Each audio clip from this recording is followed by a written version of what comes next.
So with this stitching, it's really important to be snug but not over tight.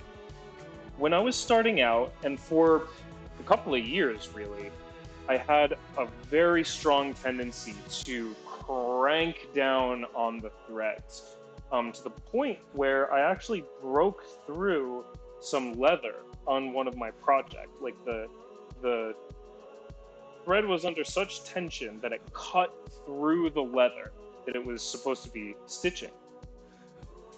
Um,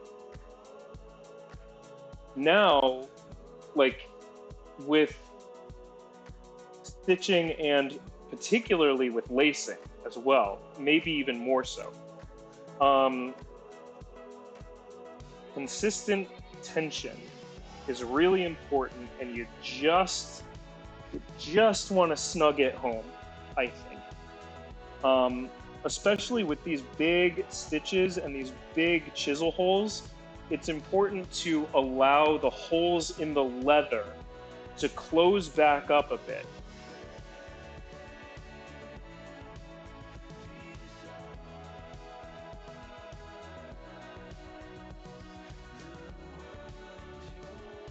Traditional leather stitching is done with an awl rather than chisel. This chisel is a pretty crude one, and it cuts a bit more, I think, or breaks a bit more. But like a really skilled leather worker who is trained like in the tradition that I'm thinking of, where it's you have a needle in each hand and you have an awl in one hand, and you make the holes as you go. I've done a little bit of that. I could get good at that with practice. That's just not something that I feel the need to develop technically. I'm really glad that there are people who do that and who do it beautifully. That's just not a priority for me. I would rather rely on the chisel for the spacing and the orientation of the holes, and to make sure that I can locate my pieces relative to each other. This would have to look a lot different. Okay, buddy, I need to set up the stream. I'll see you soon. Yeah, I will be raiding in there. And by the time I do, the journal will be complete, minus the charms, of course. Thank you very, very much again for your support for my craft and for my stream. I really appreciate, the fact that you're willing to mod here as well. Um, Please, everybody, like when we raid, or even before, if you want to hop over there and see what Anti Sasquatch is doing, definitely consider a follow if you are not following already. Just a really, really great place to be. I love hanging out in that stream. Anti Sasquatch is, yeah, good people and a very creative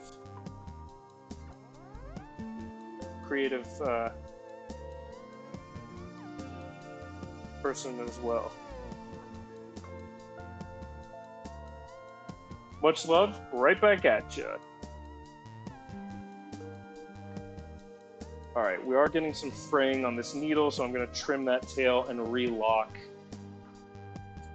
Not a big deal, and kind of to be expected after this much stitching.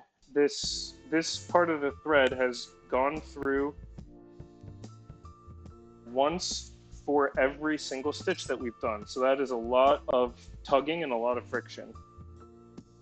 So even the weave starts to come apart eventually, but it's a lot more robust than a twisted traditional thread. And we're almost done with this long edge. This is going to be done very soon here.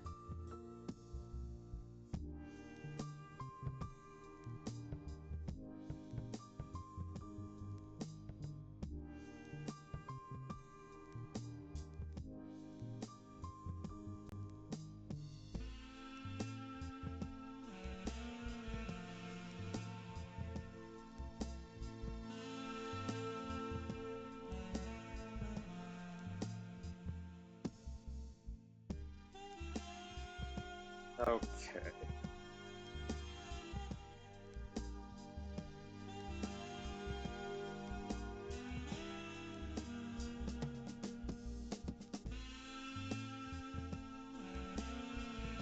And we do have plenty of thread. We're going to do this in one go.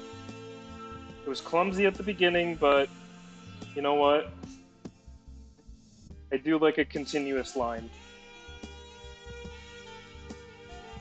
I do like not having to do extra work threading needles.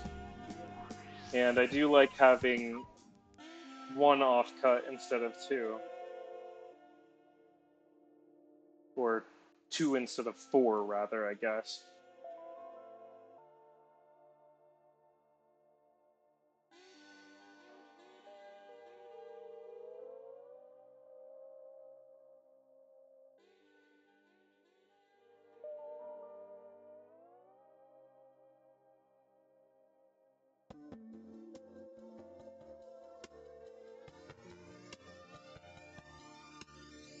This bench has been very snaggy on the sides. There's the head of a bolt on this end that I'm standing at that's been catching my thread, and then additionally this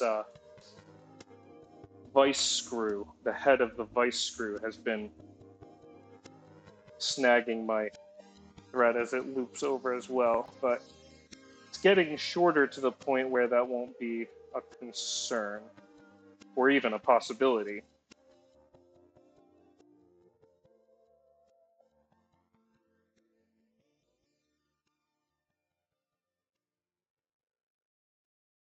Okay, probably going to need my pliers again.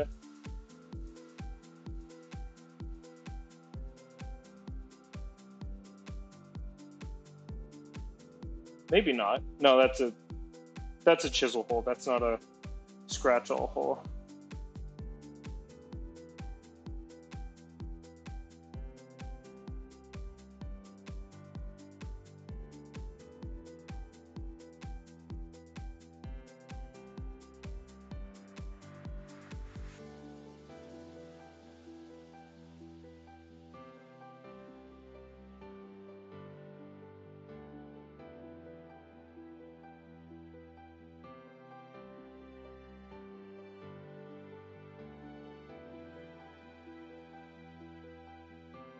Okay, so let's clip the line way up there.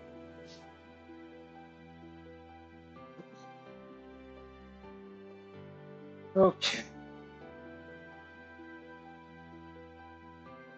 So I think once this journal is done, I'll wrap it up, and I'll save the work on my next two commissions for future streams. And again, might be streaming as soon as tomorrow. Might be Sunday, might be Monday, but sometime or two in the next 3 days, I'll be working on my next commission.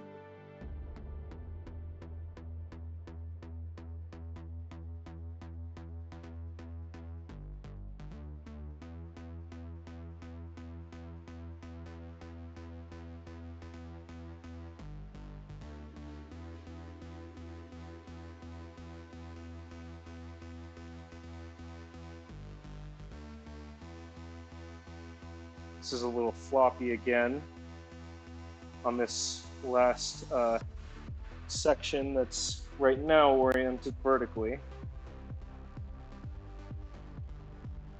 Got some lateral movement as well. Tempted to crop this on some kind of a fence that'll keep it this away. Can I do that? Do I have something like heavy that I could put right there? Sure. My my stamp, one of my stamp sets I can do. There we go. Work holding.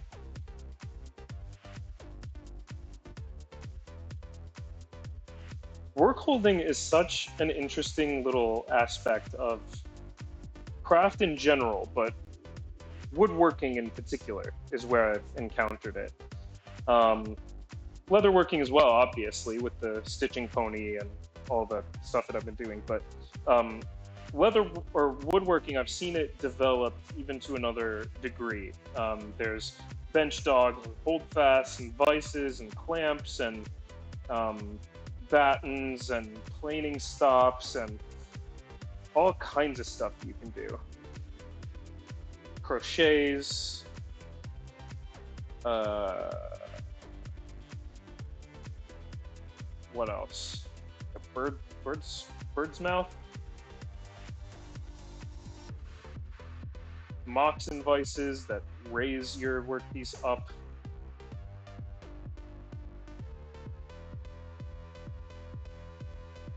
Yeah, just getting the piece in position, held in place so it doesn't vibrate around or walk off on you, and at the right ergonomic position and orientation is such an important part of woodworking. And before I got into it, it's not something that ever would have really occurred to me.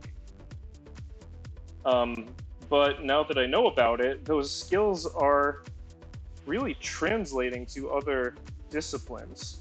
I mean, you do kind of encounter it in cooking as well, right? To the in the sense that like it's often an emphasis in like a knife safety class that you have a stable surface at the bottom of something that you're cutting on a cutting board, or that you use proper paring technique in your hand.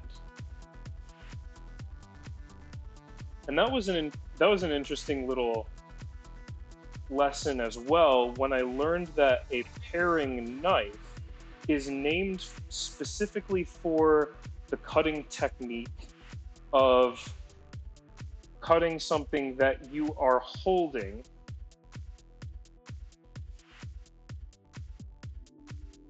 with the same hand.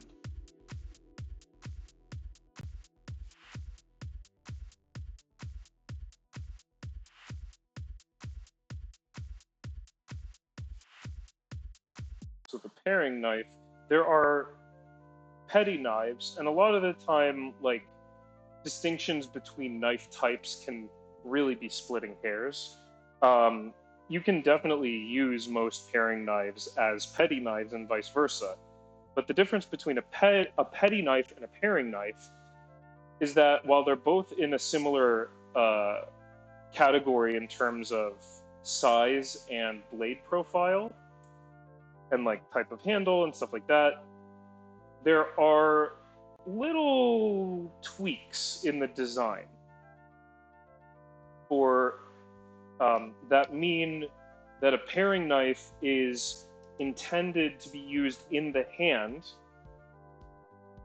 and a petty knife is intended to be used on a cutting surface.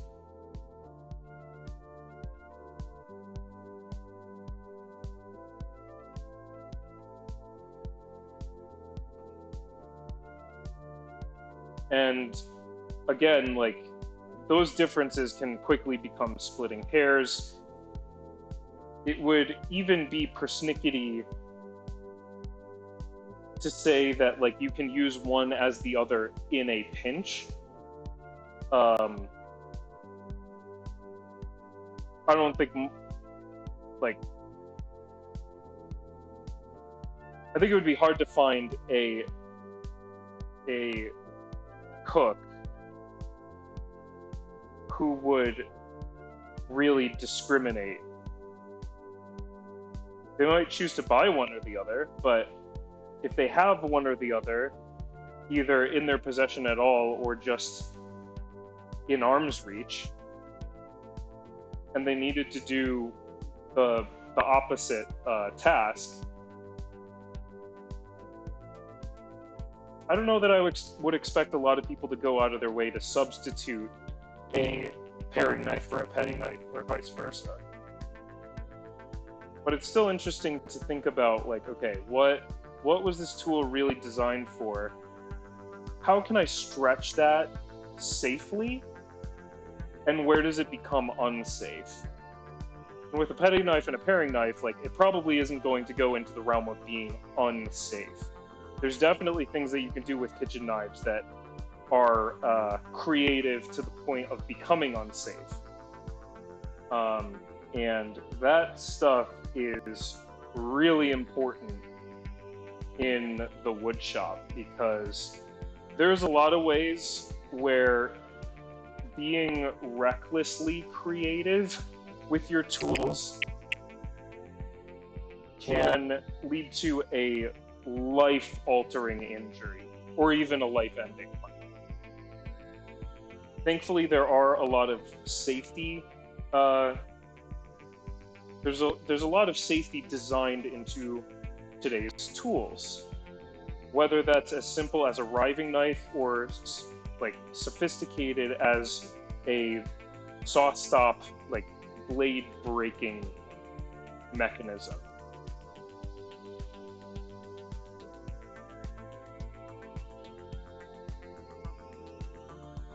But there are ways,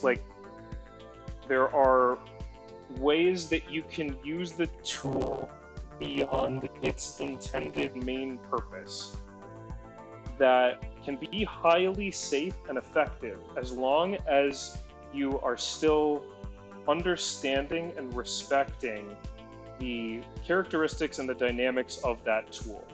And if your interest is piqued by what I'm talking about, but it's hard for you to visualize, or you just want a little bit more of a deep dive into that, please check out the Stumpy Nubs YouTube channel. It sounds bad. It is not a gore account. Stumpy Nubs is the name of a creator who happens to do some really good analysis on how to use tools safely, and what goes wrong when things go wrong. He has done some really good videos on table saws in particular, and like what causes kickback and what actually constitutes kickback, and how it presents a risk for injury and what to do to mitigate it. He has also done some, he did an analysis on a chainsaw blade attachment. It was like a chainsaw cutter put on a wheel for an angle grinder. And he talked about how inherently dangerous that tool is, and he didn't really give a strong regulatory political position of his own, but he did raise the question, at what point should tools like this one, that are just inherently dangerous in their design, at what point should those be regulated out of existence? And I think he did very, very well to set the stage for that, while leaving the viewer to reach their own conclusion about, personal responsibility and responsible use and all of that, versus good design. Design has very real implications for safety, and it should. A design first approach to safety, rather than a personal responsibility approach to safety, is what gave us things like the collapsing steering wheel. We all talk about our seatbelts, but something like a passive device that we have the privilege of taking for granted in the modern automobile is the collapsing steering wheel, the collapsing steering column, rather. And that is not something that always existed. And especially in its adolescence or in its youth, the automotive industry was very, very focused on blaming the driver or even blaming the pedestrian for auto-related casualties and deaths. And in doing so, they, for a time anyway, perpetuated a situation in which there were deaths and injuries that occurred that could have been designed away. And since the automotive industry has taken on more and more of a burden in terms of making safer cars, we've gotten the collapsing steering wheel, we've gotten airbags and seatbelts, and more and more sophisticated crash preparation systems, and all of these things that were unimaginable in the first several decades of the existence of the automobile that we now take for granted. And I think that's a good thing. I think it's a better approach to design safety in and to push the envelope of safety innovation and these systems and designs and all that stuff. There are so many fields of study that go into that. Ergonomics, human factors engineering, physics and like mechanical engineering, all of this stuff. That has saved many, many more lives, and I think it's been a much better approach to safety in the largely car-dominated built environment than, for example, blaming the pedestrian and inventing the concept of jaywalking in order to make pedestrians liable for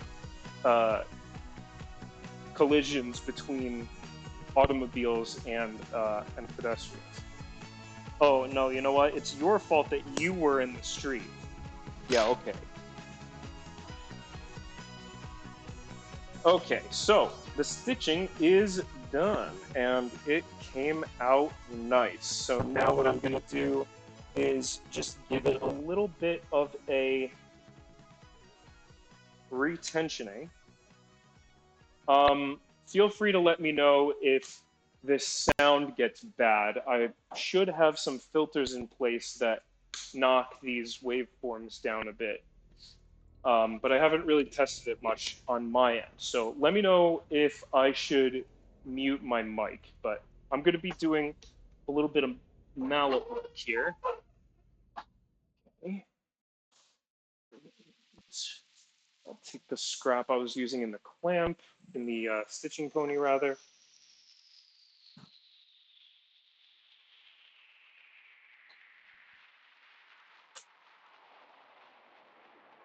Okay, so I'm going to open this up all the way,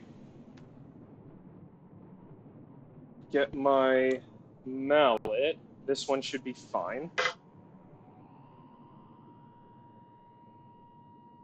Move the cam. Sorry about that.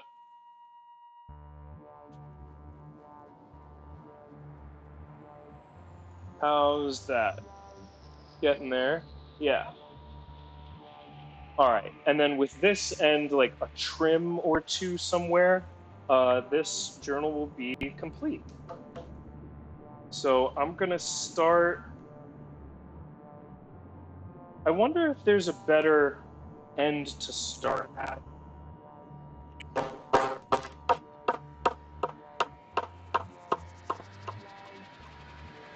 I don't know. But I'm just gonna work my way around this piece. I have to hold this up like that. Again, using scrap leather to mask off the workpiece from the face of the mallet.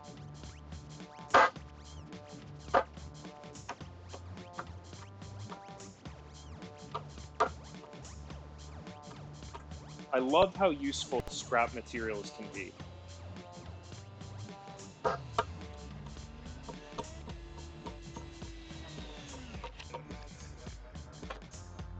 Nice. Yeah, that's getting the stitches laying down a bit flatter.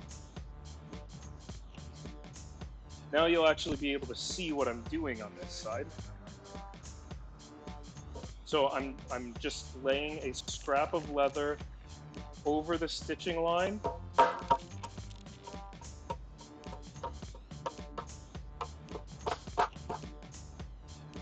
And pounding with this mallet.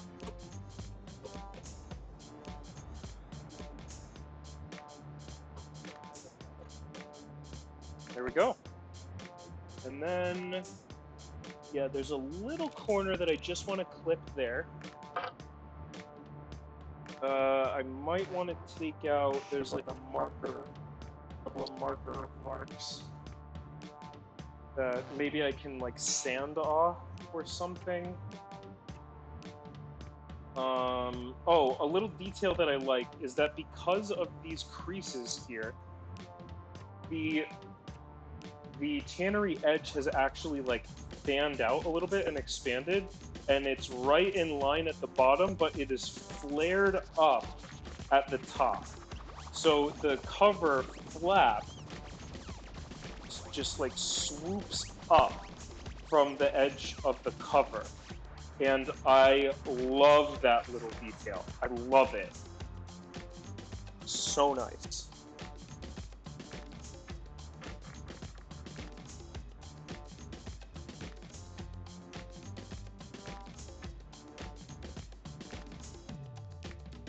Ooh.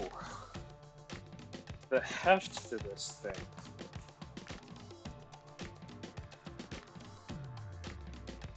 Nice feel.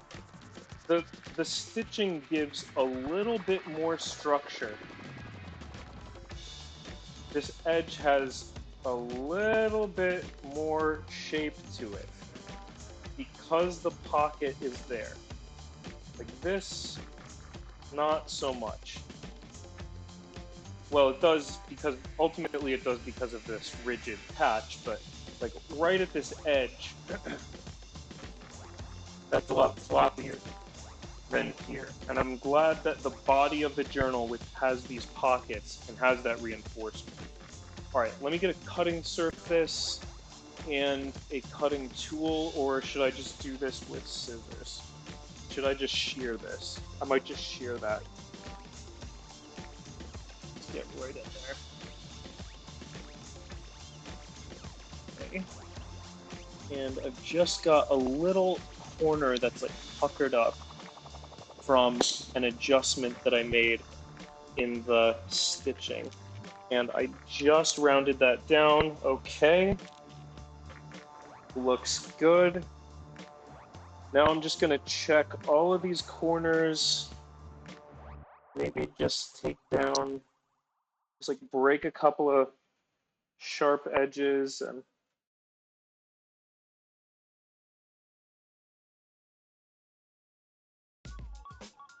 just little finishing details that might not even be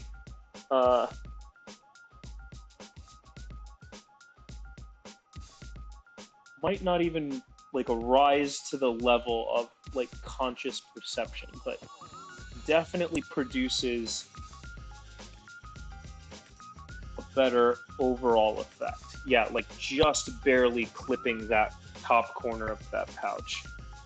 Just barely. It's almost like I did nothing. I'm glad that I'm starting to find more nuance in my work like that. I want to either gouge or sand out some marker marks that I just missed erasing with my work. There we go.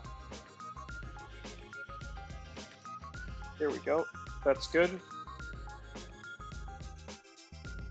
Did I miss something about an edge a little while ago?